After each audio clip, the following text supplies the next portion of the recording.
ya y de distancia, inscrito en el programa Ciencias Políticas y Jurídicas. El día de hoy voy a dar un, un repaso de lo que sería la complejidad de identidad. Esto se basa en un proceso aislado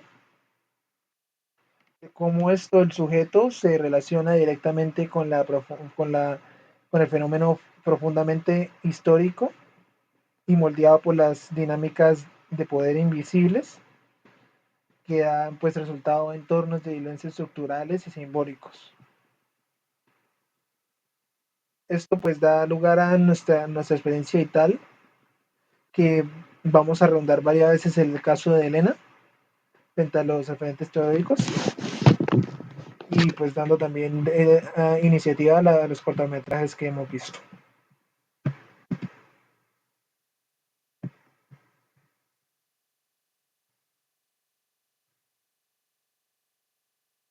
Comenzamos entonces.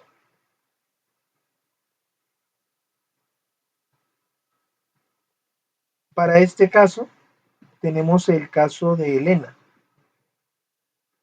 que eso es una mujer que tuvo un problema dentro de lo que sería por esto por, por la exclusión que tiene su población, más que todo por su población migrante y que se encuentra en condiciones de vulnerabilidad, dando lugar a barreras sistemáticas en su integración. Esas experiencias dan lugares a hechos aislados y dan manifestaciones estructurales que van a dar un simbolismo que retiene a lo que sería a esa señora que se llama Elena. Las experiencias pues van a terminar dando traumas y terminan dándole una exclusión de lo que sería ese sistema o entorno en el que se encuentra.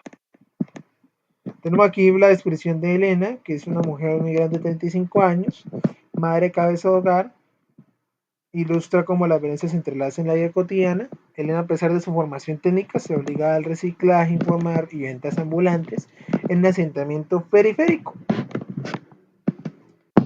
Sus interacciones con instituciones estatales en intentar acceder a servicios básicos y las dinámicas vecinales pues tienen su estigma por su centro y condición, reflejando problemáticas abordadas en cortometrajes migrantes donde la movilidad humana es castigada por un sistema que rechaza la diferencia.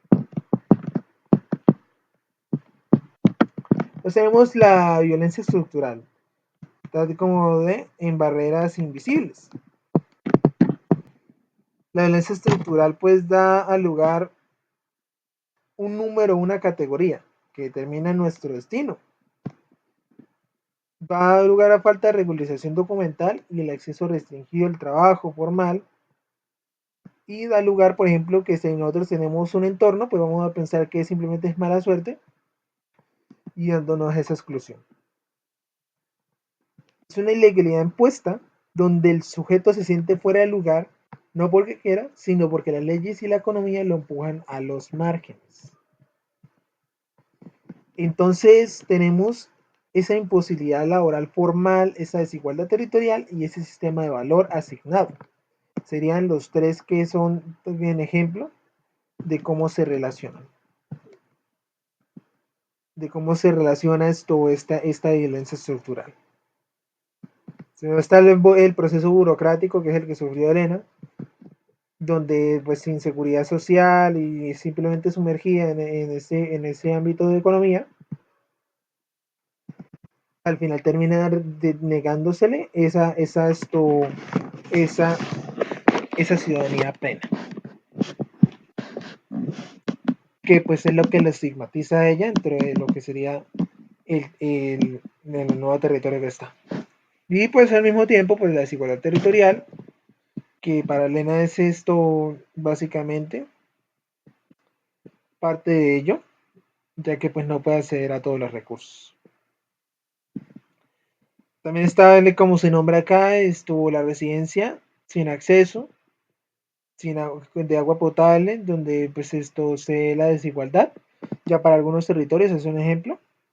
Y también está el sistema de valor, de lo que hablé antes, donde también lo vemos en el corto cero, que se le asigna valor numérico a las personas desde su nacimiento o condición, que es al lugar a dudas la estructura legal y económica configurada en un escenario de exclusión sistemática.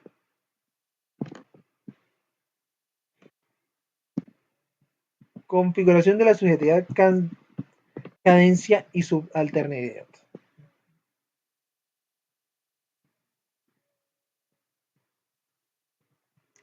Quizá la más indiciosa es la violencia simbólica. Es prácticamente esto. Subjetivamente, es como esta violencia es invisible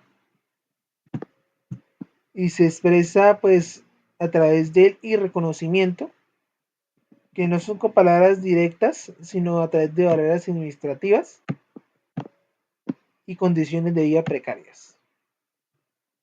Es una subjetividad fragmentada, que en este caso para Elena no tiene papeles, no tiene derecho, voz, son parecidos a los personajes migrantes que cargan con esa humanidad que se mantiene en un entorno hostil que prácticamente normalizado.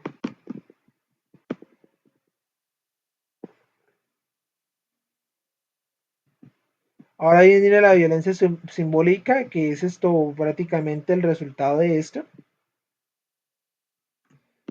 que es cuando se le mira, por ejemplo, a Elena con desconfianza, ejerciendo un poder que naturaliza su inferioridad, que simplemente la pone en posición de sumisión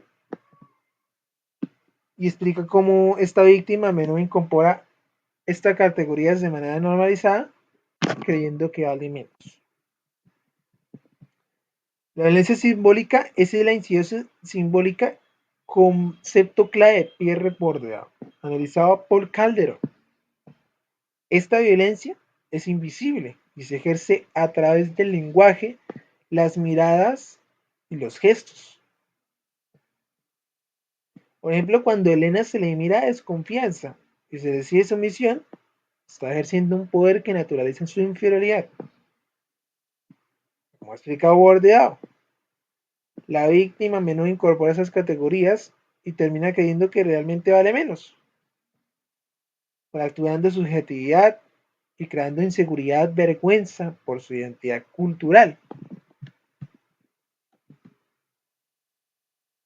El impacto de la violencia simbólica en lo que sería Elena, la naturalización de la inferioridad, la erosión de la dignidad, invisibilidad y autoculpa. Elena, al bajar la mirada y disculparse por existir, da un hábito de dominación, inferiorizando lo que es superior y pensando que pues, simplemente es inferior y dando por hecho de que es extranjero, le da su inferioridad.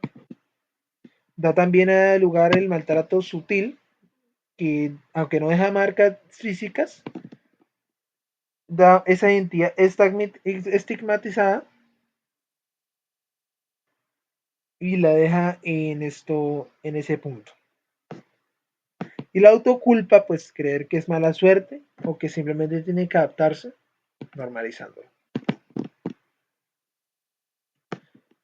Por otro lado, tenemos la violencia y la transformación a través de la cotidianidad de la subjetividad. Las presiones externas se filtran en el ámbito privado de Elena, manifestándose en un aumento de estrés silencioso prolongados y una creencia basada en el miedo. La violencia cotidiana se expresa en la microfísica del poder, la revisión exhaustiva de su bolso. En diferencia de una vecina, estas microviolencias actúan por goteo, desgastando la resiliencia psicológica. El corto y el orden de las cosas nos muestra cómo la violencia retirada puede deshumanizar, convirtiendo a la persona en objeto pasivo. Es sin lugar a duda de cómo las subjetividades causan esa resistencia, pero al mismo tiempo, pues ese maltrato sutil que le hace de inferencia y lo hace un objeto pasivo, que metafóricamente altera el orden de las cosas. Da una subjetividad transformadora que no va para bien, sino para mal, normalizándola, dándole puerta de reconocimiento de que es legítimo y que al final pues no termina esa inclusión, sino que la da en lo contrario, o es una exclusión. Eso es parte del orden de las cosas de Gross. Aquí tenemos esto, subjetividades críticas, resistencia, y cómo esto termina, afectando el reconocimiento, la identidad fragmental, los actos de resistencia, la agencia, la agencia limitada, y que pues para poder entenderlo pues tenemos que entender cómo la exclusión da esa desesperanza, cómo debemos transformar para poder generar esa inclusión y cómo debemos tener ese acto de resistencia, pero que sea reconocible y que esa víctima pasiva entienda su posición, quitándole ese límite simbólico y estructural.